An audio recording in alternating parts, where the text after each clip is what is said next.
साथियों नमस्कार, आपका स्वागत है वीकेजी क्लासेस में। आप सभी से आग्रह है कि वीकेजी क्लासेस को सब्सक्राइब कर दीजिए, बेल आइकन को दबा दीजिए, घंटी को ऑल में क्लिक कर दीजिए, जिससे हमारे आने वाली वीडियो आप तक पहुंच जाए और आप हमसे जुड़े रहें, हम आपसे जुड़े रहें। और आइए, मानव भूगोल में से एक बहुत ही महत्वपूर्ण प्रश्न कक्षा 12वीं के विद्यार्थियों के लिए और सामान्य जानकारी अन्य हमारे साथ जुड़े हुए लोगों के लिए एक बहुत ही महत्वपूर्ण प्रश्न है, जो परीक्षा के दृष्टिकोण से बहुत ही महत्वपूर्ण है, जिसे हम आपके साथ में लेकर के आए हैं। और इस तरह से एक के बाद एक 3 प्रश्न लेकर के आए हैं, जो लगभग 3-3 अंकों के परीक्षा में प्रश्न पूछे जाते हैं। ये प्रश्न है, मानव विकास के 3 मूलभूत क्षेत्र कौन से हैं। साथियों, जब इस तरह का प्रश्न कोई आता है तो विद्यार्थी हमारे परेशान हो जाते हैं, इस प्रश्न का उत्तर हम क्या लिखें। यह प्रश्न है मानव विकास के 3 मूलभूत क्षेत्रों पर आधारित है। दूसरा प्रश्न है, मानव विकास सूचकांक के आधार पर देशों का वर्गीकरण किस आधार पर किया जाता है। और एक महत्वपूर्ण प्रश्न है, मानव विकास के 4 प्रमुख घटक कौन कौन से हैं। इन तीनों प्रश्नों का उत्तर हम बारी बारी से आपको बताएंगे। आप हमारे साथ जुड़े रहिएगा, चैनल को हमारे पहले प्रश्न का उत्तर की चर्चा हम आपके साथ में करते हैं। तो आइए समझने का प्रयास करते हैं कि मानव विकास के 3 मूलभूत क्षेत्रों में आप किसको शामिल करेंगे। पहला है दीर्घ स्वस्थ जीवन जीना, और दीर्घ स्वस्थ जीवन जीने को कहते हैं उच्च जीवन प्रत्याशा, अर्थात जन्म के समय उच्च जीवन प्रत्याशा। ये आप पहला कर रख सकते हैं। मानव विकास के दीर्घ स्वस्थ जीवन जीना, उच्च जीवन प्रत्याशा मानव विकास के 3 मूलभूत क्षेत्रों में से एक क्षेत्र है। जीवन जन्म के समय जीवन प्रत्याशा, इसे रखें। दूसरा है ज्ञान प्राप्त करना। ज्ञान प्राप्त करना किस प्रकार से हो सकता है। पहला है प्रौढ़ साक्षरता दर, और दूसरा है सकल नामांकन अनुपात, अर्थात विद्यालय जाने वाले बच्चों की संख्या। तीसरा मूलभूत क्षेत्र है जिसकी हम चर्चा कर रहे हैं, जीवन जीने के पर्याप्त साधनों का होना। और आप इसे समझने का प्रयास करिए। आप जीवन जीने के पर्याप्त साधनों का होना, अर्थात अवसरों की उपलब्धता, अवसरों तक पहुंच, संसाधनों तक पहुंच। और आप इसे इस तरह से भी लिख सकते हैं कि जीवन स्तर संसाधनों तक पहुंच को क्रय शक्ति अमेरिकी डॉलर के संदर्भ। तो मानव विकास के 3 मूलभूत क्षेत्रों में एक है दीर्घ स्वस्थ जीवन जीना, उच्च जीवन प्रत्याशा। दूसरा है ज्ञान प्राप्त करना, प्रौढ़ साक्षरता दर और सकल नामांकन अनुपात, इसे आप कोष्टक में रख सकते हैं। दूसरा है जीवन जीने के पर्याप्त साधनों का होना या विकल्पों में वृद्धि। जब लोगों के विकल्पों में वृद्धि होगी तो स्वाभाविक सी बात है, उनके जीवन स्तर में बदलाव आएगा। और जीवन स्तर से ही मतलब है 30 मूलभूत क्षेत्रों में जीवन प्रत्याशा, लिटरेसी और लिविंग स्टैंडर्ड, ये 3 महत्वपूर्ण क्षेत्र हैं जो हम इनमें लिख सकते हैं। बच्चे कई बार परेशान हो जाते हैं, भटक जाते हैं, और अलग अलग पुस्तकों में अलग अलग तरीके से लिखा रहता है। कहीं लिविंग स्टैंडर्ड लिखा रहता है, कहीं पर कैपिटल इनकम लिखा रहता है, कहीं विकल्पों में वृद्धि लिखा रहता है। तो इस प्रकार से आप इस प्रश्न का उत्तर साथियों लिख सकते हैं। अब हम दूसरे प्रश्न पर बात करते हैं, मानव विकास के 4 प्रमुख घटक कौन कौन से हैं। मैं पिछले वीडियो में भी इस विषय पर चर्चा कर चुका हूं आपके साथ में। मानव विकास के 4 प्रमुख घटक हैं, इसे अच्छी तरह से समझ लीजिए।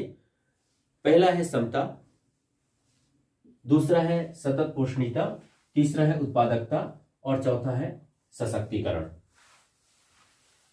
समता, सतत पोषणीयता, उत्पादकता और सशक्तिकरण। तीसरा महत्वपूर्ण प्रश्न है, मानव विकास सूचकांक के आधार पर देशों का वर्गीकरण किस आधार पर किया जाता है। यह भी बहुत ही महत्वपूर्ण प्रश्न है, और आइए हम इस प्रश्न का उत्तर समझने का प्रयास करते हैं। साथियों, सबसे पहले आप 3 कॉलम बनाइए। पहला है मानव विकास का स्तर, दूसरे में लिखिए मानव विकास सूचकांक का स्कोर, और तीसरे में लिखिए देशों की संख्या। अब इसमें पूरे विश्व के देशों को हम वर्गीकृत कर देंगे। इन्हें मुख्यतः 4 भागों में विभाजित किया गया है। कुछ ऐसे देश जहां का मानव विकास अति उच्च है, कुछ ऐसे देश जहां का मानव विकास उच्च है, कुछ ऐसे देश जहां का मानव विकास मध्यम है, और कुछ ऐसे देश जहां का मानव विकास सूचकांक निम्न है। ऐसे अति उच्च मानव विकास देशों की जो अति उच्च मानव विकास करने वाले देशों की जो सूचकांक है वो हम व्यक्त करते हैं 0.800 से 1.000 तक, अर्थात 3 शून्य उसमें आपको लिखना है। और इनकी संख्या है 66। 66 देश ऐसे हैं जो अति उच्च मानव विकास सूचकांक में आते हैं। दूसरे नंबर पे आते हैं उच्च मानव विकास सूचकांक वाले देश। इसमें 0.700 से 0.799, अर्थात इन देशों की संख्या है 53। इसे ठीक प्रकार से आप याद रख लीजिए। तीसरे नंबर पे मध्यम मानव विकास सूचकांक वाले देश। मध्यम मानव विकास सूचकांक 0.550 से 0.699 तक, और ऐसे देशों की संख्या है 37। इसे ठीक प्रकार से आप याद कर लीजिए। अब हम बात करते हैं निम्न मानव विकास सूचकांक वाले देशों की संख्या। निम्न मानव विकास सूचकांक वाले देशों की संख्या है 33 और इनका सूचकांक है 0.549 अर्थात 0.549। तो ये महत्वपूर्ण जानकारी है साथियों। अगर इतना ही आप याद कर लेते हैं तो आप समझ लीजिए कि इन 3 प्रश्नों में एक प्रश्न निश्चित रूप से आपके परीक्षा में फंसने हैं। और मानव विकास सूचकांक का ये प्रश्न है, तीनों प्रश्न बहुत ही महत्वपूर्ण है। आज जानते हैं एक अत्यंत महान व्यक्तित्व के बारे में। हम राजनीतिक व्यक्तियों को तो बहुत चर्चा सुनते हैं, लेकिन एक ऐसे शख्सियत के बारे में जिन्होंने इस मानव विकास सूचकांक का प्रतिपादन किया, 0 से 1 के बीच में मानव विकास का सूचकांक का प्रतिपादन किया, और विश्व भर के देश उनका कोटिक्रम इसी सूचकांक के आधार पर तैयार किया जाता है।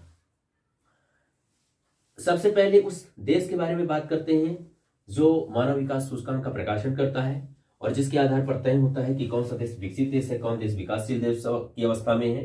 तो वो संस्था है UNDP, United National Development Programme अंग्रेजी में बात करें तो, और हिंदी में है संयुक्त राष्ट्र विकास कार्यक्रम। मानव विकास सूचकांक का प्रतिपादन किसने किया? तो पाकिस्तानी अर्थशास्त्री रहे हैं महबूबुल हक, और अमर्त्य सेन भारतीय अर्थशास्त्री रहे हैं। इन दोनों ने मिलकर के मानव विकास सूचकांक का प्रतिपादन किया है और इसमें प्रमुख योगदान अमर्त्य सेन का ही रहा है।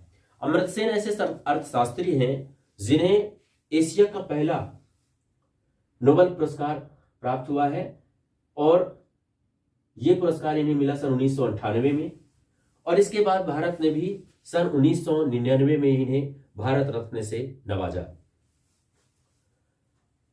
अमर्त्य सेन के बारे में महासचिव यूएनडीपी अर्थात संयुक्त राष्ट्र संघ के महासचिव कोफी अन्नान का नाम आपने सुना होगा। ये पूर्व महासचिव हैं संयुक्त राष्ट्र संघ के, और उन्होंने कहा था कि दुनिया के गरीबों और पीड़ितों के लिए प्रोफेसर अमर्त्य सेन से बढ़कर कोई दूसरा हितचिंतक नहीं हुआ है। कितनी बहुत बड़ी बात कही थी इन्होंने। और आइए अब जानते हैं अमर्त्य सेन के जीवन के बारे में। अमर्त्य सेन का जन्म 3 नवंबर 1933 को पश्चिम बंगाल के कोलकाता में शांति निकेतन में हुआ था। रविंद्रनाथ टैगोर का इनके परिवार से बहुत करीबी संबंध था। इनके जीवन में रविंद्रनाथ टैगोर का भी बहुत प्रभाव पड़ा, और ऐसा माना जाता है कि रविंद्रनाथ टैगोर जी ने ही इनका नामकरण किया था। इनके पिताजी थे श्री आशुतोष सेन।